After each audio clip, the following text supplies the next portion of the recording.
It's time once again for Uncle Matt's bedtime story.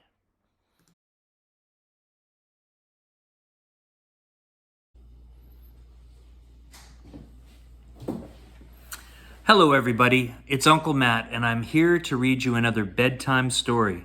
And tonight's bedtime story takes place in a school.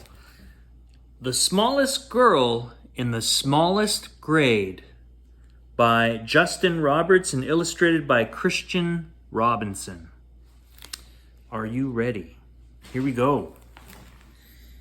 This story was copyright in 2014.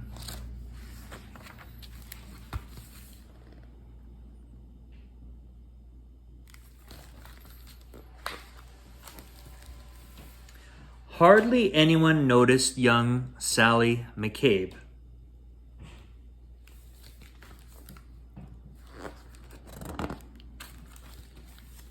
She was the smallest girl in the smallest grade.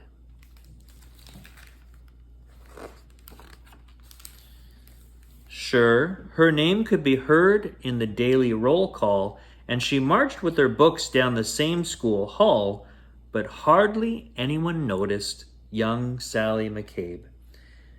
And they certainly didn't know, or at least didn't mention, that Sally was paying super extra special attention.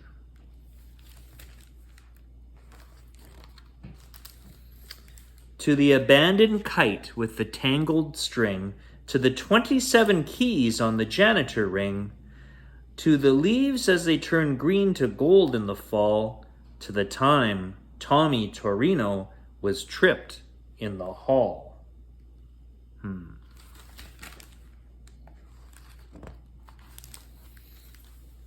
She watched as the wildflowers tipped toward the light and heard the howl of a hound dog late one night.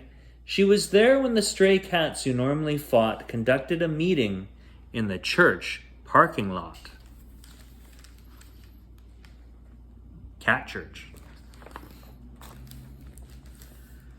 She saw Kevin McEwen get pushed off a slide, and the oncoming tears that he wanted to hide.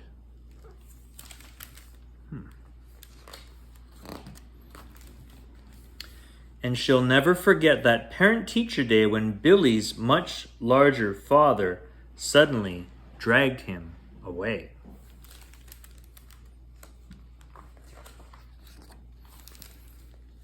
But through all the mean words and all the cold stares, no one even noticed that Sally was there. And they certainly didn't know, or at least didn't mention, that Sally was paying super extra special attention.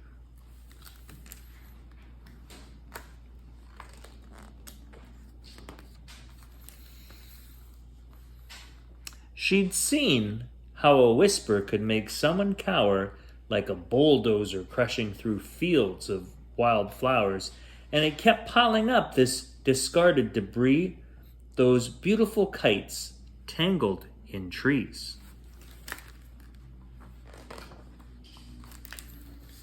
So, on February 3rd at 11:29, Sally stepped straight out of the lunchroom line.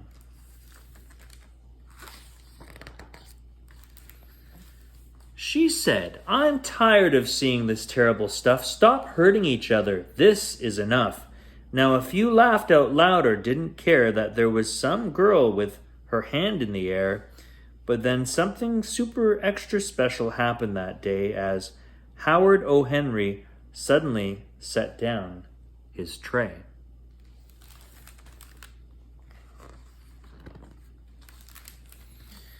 Like waves rolling in, one after another. First Molly rose up, then Michael's twin brother. It was Tyrone and Terence, then Amanda and Paul, who pushed out their chairs and stretched their arms tall. From the friendly lunch lady with the dishes she carted, to that new third-grade teacher who had only recently started, yes, everyone there, even Principal Claire, had joined little Sally with their fingers in the air.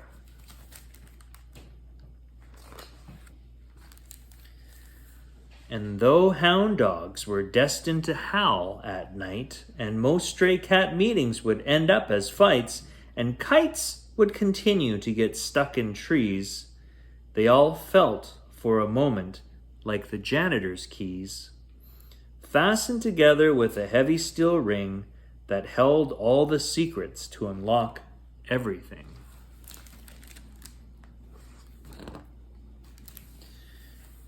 As the world returned to the way that it was, Sally noticed the difference, as she usually does, when Billy paused briefly to open the door for Mrs. O'Connell and 17 more, or when Molly scooched over to make some space on the coral riser for Ellen and Grace. These moments that often get taken for granted, a wild flower appearing that no one had planted.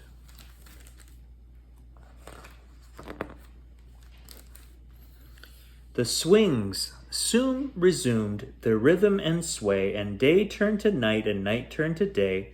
People remembered and would quite often mention that Sally had been paying super extra special attention, and how the world can transform and a change could be made by the smallest girl in the smallest grade.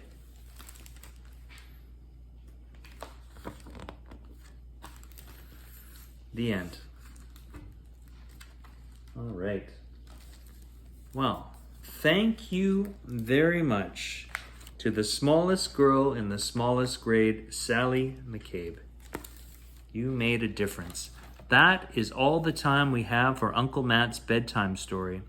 I hope you enjoyed that story, and I'll see you next time. Bye for now.